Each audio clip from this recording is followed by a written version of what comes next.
Welcome to the AFR Saints channel, where we provide you daily content on your favorite team, the New Orleans Saints. Do us a favor and hit that subscribe button. Be sure to leave your comments below and smash that like button.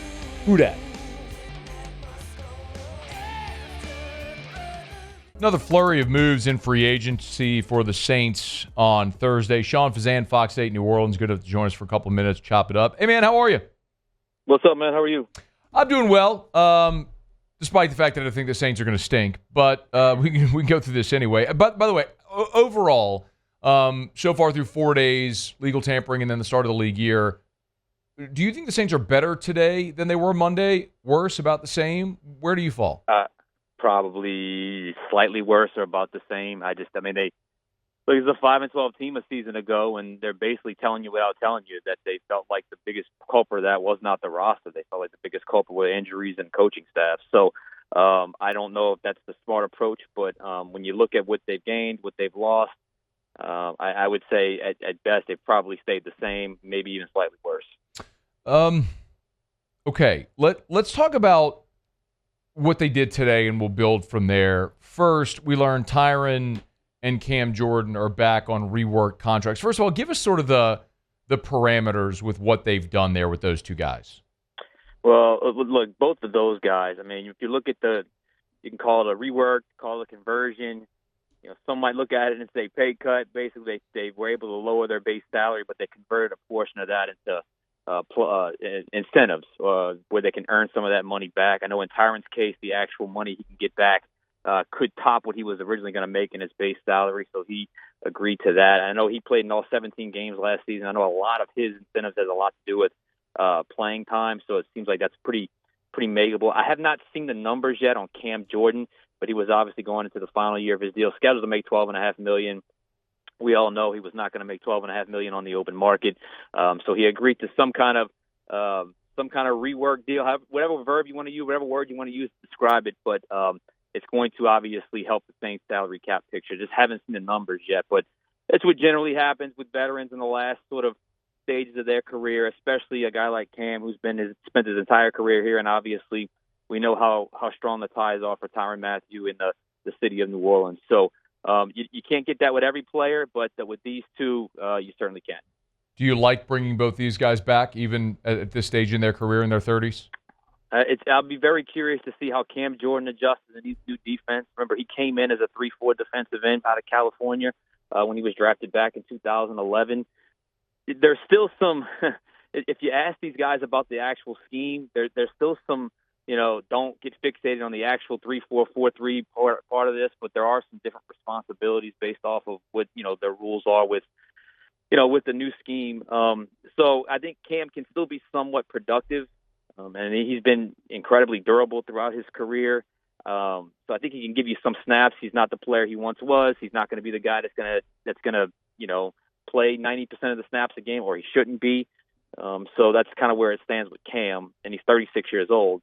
In Tyrann's case, I still think Tyrann can play. I still think Tyrann can play. He's not quite the dynamic player he once was, but I still think he's got enough in the tank. And I think he's been with the tandem of him and Justin Reed, I think that can be, you asked me earlier, are they better? Well, I think the one spot they are better is at safety right now, because the Justin Reed signing to me was an A. That was an A signing for the Saints. And I think Tyrann can certainly, he's scheme versatile, and he's got, talent versatile. So I think he's lasted a long time, and he's been amazingly durable throughout his career with the Saints. So I think Tyrann still has enough gas in the tank.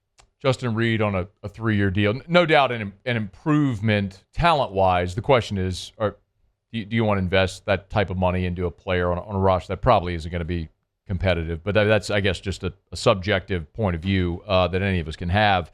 Let's talk about the three guys they added on Thursday. An old face come home, Will Clapp. We know the story there. Brother Martin, LSU, drafted by the Saints, was with Staley with the Chargers for a couple of seasons, then Buffalo this year. Free agent, the Saints agreed to a 1-year deal. Why did it make sense to bring Will Clapp back? Well, they need some veteran depth along that offensive line. I don't think Will is a starter initially. He may, be a spot starter, but if you think about it, Lucas Patrick was their starting left guard. Nick Saldiveri at some point in the season started at left guard. Ooh. Lucas Patrick is a free agent. Saldiveri off and on with injuries and also, production. So to me, you needed a versatile interior veteran offensive lineman, and Will Clapp obviously is a guy that's going to come in.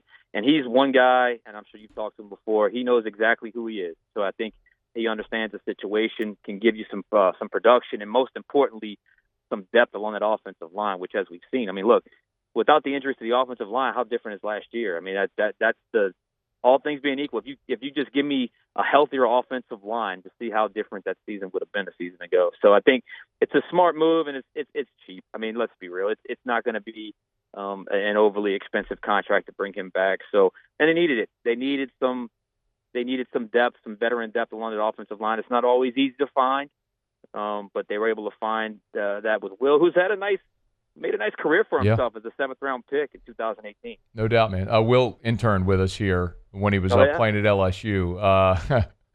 And look, he's not one of those guys that showed up the first day and never showed up again. There were some of those. Will had many days where he was filing and ingesting email addresses into our database. Like, he actually came and did the work. Surprise me. No.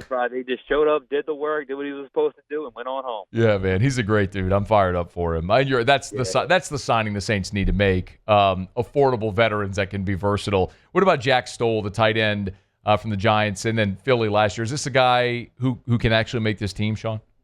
Possibly. He's going to have to battle for it. I think he's a guy that gives you some special teams versatility. He's a guy, when Kellen Moore, who did this a lot with the Eagles, went 12 personnel.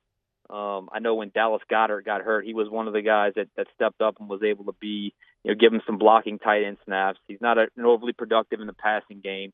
And it looked like last year, when you look at some of the games from a snap count standpoint, after week 10 or 11, his offensive snaps went down. It probably lines up with Dallas Goedert's health. I don't really know exactly when he came back to the lineup, but I think he's a guy that certainly can give you some special team snaps, can be a blocking tight end.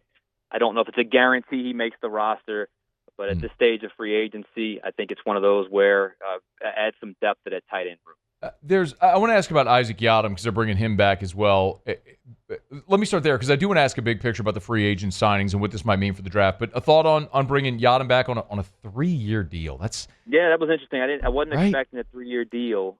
He was a guy that played well a couple of years ago when he was here. When the Saints were hit hard in the secondary a couple of years ago, if you recall, with Lattimore and Adebo and those guys getting hurt. He played well. He's a guy that I think you bring in I think you kind of sensing the theme, another veteran depth piece at a position group. I don't know if I like him as a starter or if you pencil him in as a starter. I think he's probably more of a spot starter, can be your fourth corner. If there's an injury, can fill in. I don't know if he's a day one starter, but I do think it's was it 3 years, $9 million? Not a crazy expensive deal to sign, and they absolutely needed to add at the cornerback position after losing Adebo and losing Marshawn Lattimore. So he's a guy that's got some familiarity with the city, and he played with Staley last year in San Francisco. So, again, another depth guy, another guy that's got a lot of experience, and he's not lost on the football field. He understands what he's doing, and he's a guy at this stage of his career knows his role. Sean Fazende, Fox 8, is with us. So he's on Twitter at Sean Fazende, Fox 8. Good luck spelling Fazende, like Moscona, all the vowels. Good luck getting it right. Okay, with all they've done in free agency, do you think that scratches off any position group in particular at number 9 in the draft? The only position group that I can look at, and I wrote this out, I was kind of updating my roster, just filling out the depth chart today. First off, I think if they feel like they got a game changer at 9, regardless of position, I think they will do it. The only position that I look at now and say, you know what, they might be okay, at least at 9, might be at defensive tackle, just because they added Gottschall. They extended Shepard. They restructured Colin Saunders. They still have Brian Brzee. They still have Christian Boyd from a season ago. There's another name I'm mentioning. Right now, they actually have more deep tackles on their roster defensive end. So that would be the only position that I would look at and say, okay, maybe you can, if all things being equal, maybe you can bypass that position at 9 overall. But if they have a game changer, and this is a good draft for defensive tackles that they think can come in and wreck stuff with a new scheme and a new staff, then I don't think they would completely dismiss it. But that would be the only one that I look at and say, okay, maybe they're fairly stocked up right there. But other than that, I think all positions are open at number 9 overall. What immediate needs, do you think remain in free agency before they get to the draft? To me, you need a wide receiver. You don't have there's so much uncertainty in that room. Again, just right out the depth chart, Matt, it's just like, wow, this is not good. This is not. They need some playmakers at wide receiver. Adding Will Clapp, I think it helps, but it wouldn't shock me if they brought in another veteran along the offensive line.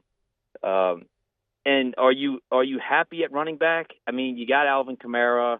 Kendre's such a mystery. Yeah. Is that a position where you say we're set, or we'll just wait to the draft? I mean, I could certainly see them at least taking a look at the veteran running back room. The safety position, they addressed that with Justin Reed. We talked about the corner position. They have enough linebackers on the roster, but those would be the ones I would look at and say that you probably still need to address those positions at some point. Sean's got if you go look at the top of his Twitter, he's got a link to a YouTube video discussing a lot of this free agency stuff. So if you want to go check it out, you can on YouTube, the Fox 8 Overtime Podcast. If you want to go subscribe, you can get all that info there on YouTube. If you want more of Sean's content, make sure you follow him there on Twitter as well, at Sean Fazende, Fox 8. So if I ask you today, over, under 5.5 wins, where are you falling? Slightly over. I'm gonna okay. This is probably a 7-win ball club right now, because I just think the injury situation, it has no choice but to be a little bit better. And I think just given where they're at, and given the moves they've made, and given just the division that they play in, I could see them winning 6 or 7 games next year, which I know excites absolutely no one listening right now. But I just think that's probably where I would go right now. I mean, isn't that's the dreaded scenario? It's like you continue to mortgage the future for the now, but the now looks like you're going to be very, very mid. Go ahead. They've kept the Drew Brees approach, but Drew Brees retired 4 years ago. It is what it is. So they've kept that same strategy, and here we are. So I think with the moves they've made, though, I think that they're telling you they're going to at least try to compete in 2025. All right, y'all get him on Twitter, X at Sean Fazende, Fox 8. You can catch the Fox 8 Overtime Podcast on YouTube. That's probably easier to spell. Just go to YouTube and type in Fox 8 Overtime Podcast. That's way easier. That's the one. That's the one, no doubt about it. I appreciate it, man. Thanks for the time. All right, bud. Hey, thanks so much for watching. Please leave your comments. I love to interact. And be sure to hit the red subscribe button below.